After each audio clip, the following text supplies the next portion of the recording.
Hey y'all, it's me, Lynn Daniel, coming to you today. I wanted to talk a little bit about how to know if you are burning out as a teacher and what you can do about it if you want to do anything about it. So this video is inspired by Too Cool for Middle School. Megan, I saw where she posted a similar video on 10 ways to avoid teacher burnout, and Mr. Thane also posted a video similar to this one, so you can go check them out. But this is mine. I just really want to, talk to you all from my experience, 30 plus years as an educator in middle school. That's right. And so I would say the first tip, these are things that I've tried and some of my colleagues have done, and to help us to maintain a really even keel, good attitude and in charge disposition over ourselves. So I had a colleague many years back. He is also retired, but he would run during the lunch break. He was a PE teacher. He was already in good shape. That was, a part of his routine, and he ran. Then I had a couple of other colleagues who during the lunch break, they would take naps. One would take a nap in the nurse's office, and the other would just kind of nap in his classroom. And so these teachers were more mature in years when they applied these techniques, but I think these techniques have a place for all of us, no matter what your age. You youngsters with all this energy, it's just a reminder that we all need to slow down and take care of ourselves. A couple of things that I enjoyed doing during my entire teaching career is writing. I love to write. Journaling, songwriting, poetry writing, short story writing. I wrote my first inspirational book last summer. It's on Amazon. You can check it out. I'll put a link below if you want to check it out. And so I enjoy writing. Right now I'm writing my dissertation.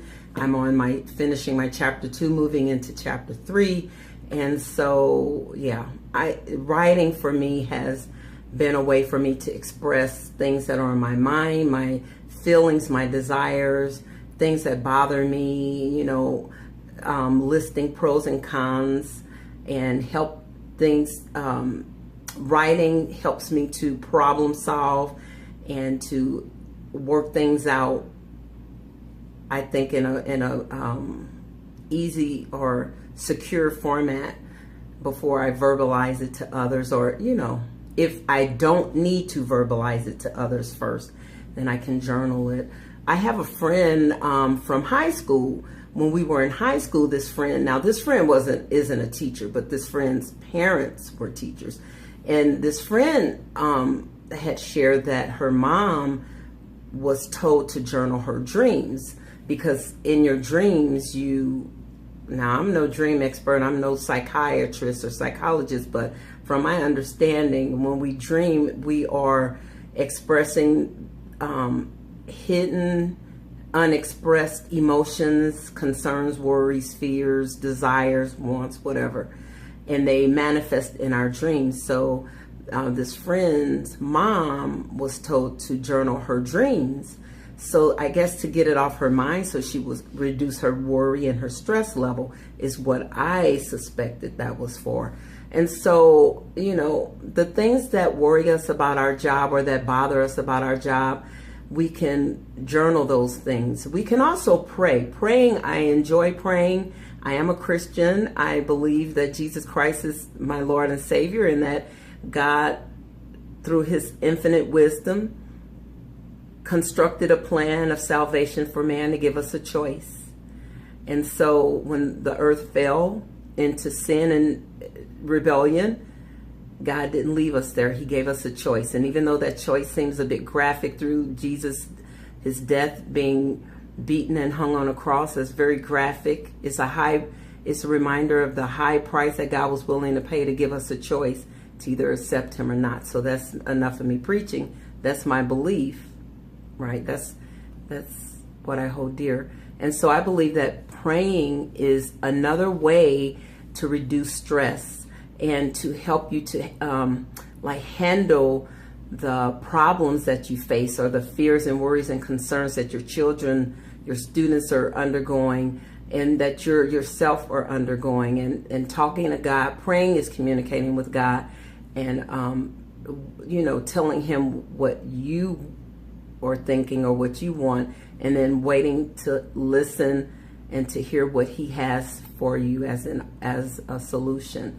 And so praying, I think, is very helpful. And I have a new friend who is a part of teacherswhopray.org, and this is an organization, is actually international, because there is a chapter in Africa. I think it's in Kenya, no, maybe Nigeria. I forget which country in Africa, but Teachers Who Pray is a national organization, and it's made up of teachers who gather periodically, once a week or once a month, or however often I think it's once a week, and they pray with the permission, of course, of their school. They inform their school of what they are doing, and they do this outside of the hours of the school day and outside of students, the presence of students, and they pray for one another.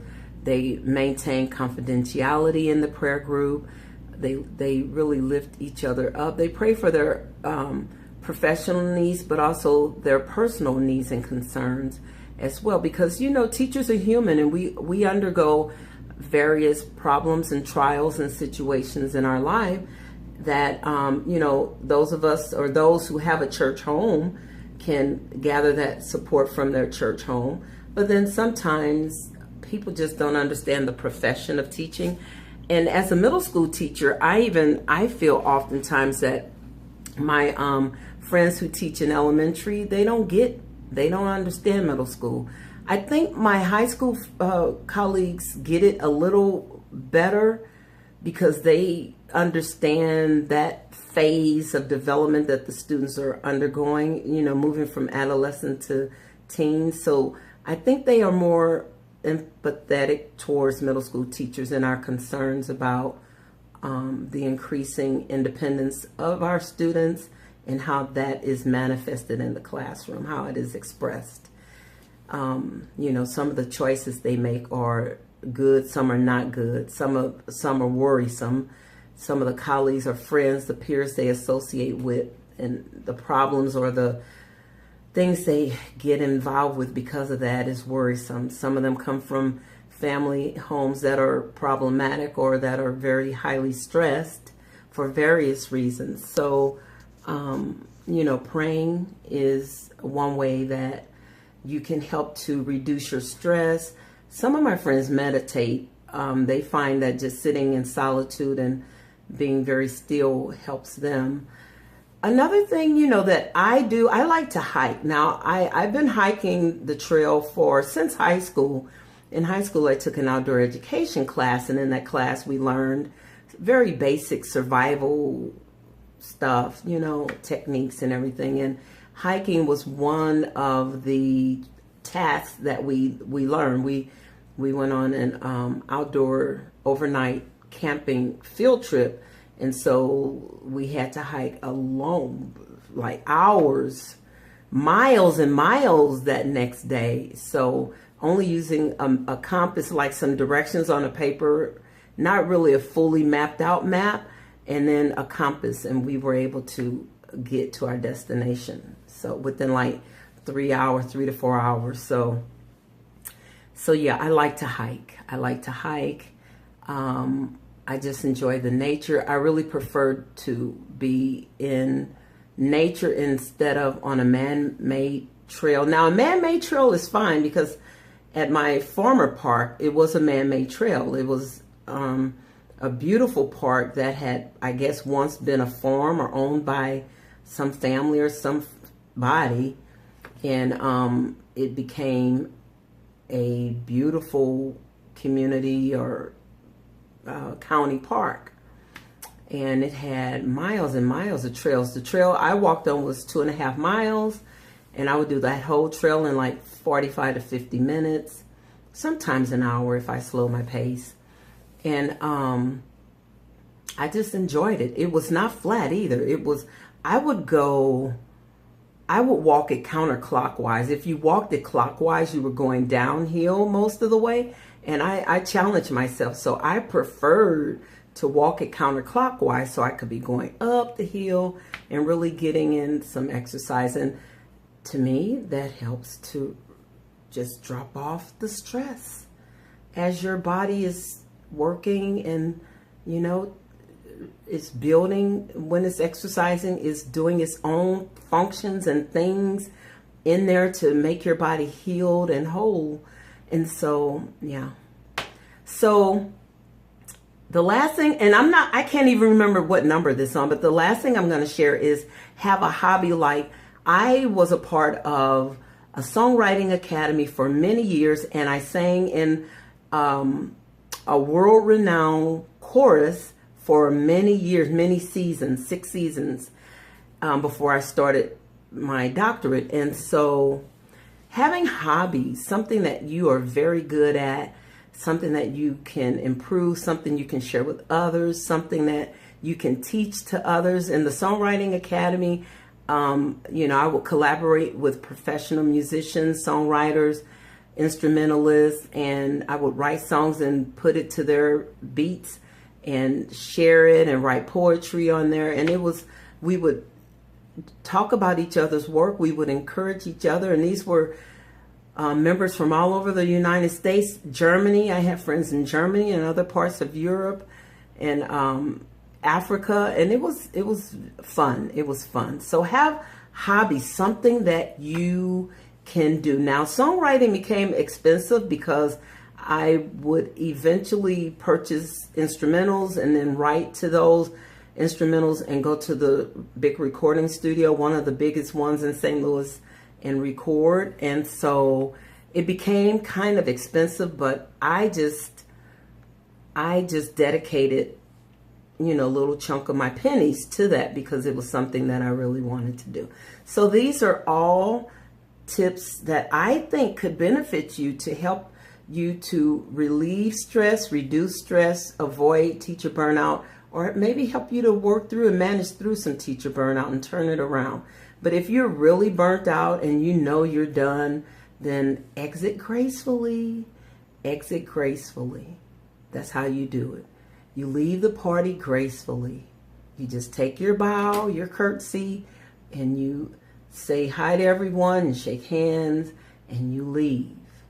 All right? Okay, be blessed. Oh, thumbs up. Like the video. That's thumbing up. Thumbs down. All right. If you just don't like it, thumbs down. Be a sourpuss. Be sure to subscribe if you haven't. Thank you if you have. Hit that notification button so you can be informed when I make new videos and upload them. All right, y'all. Be blessed. Love you. Bye.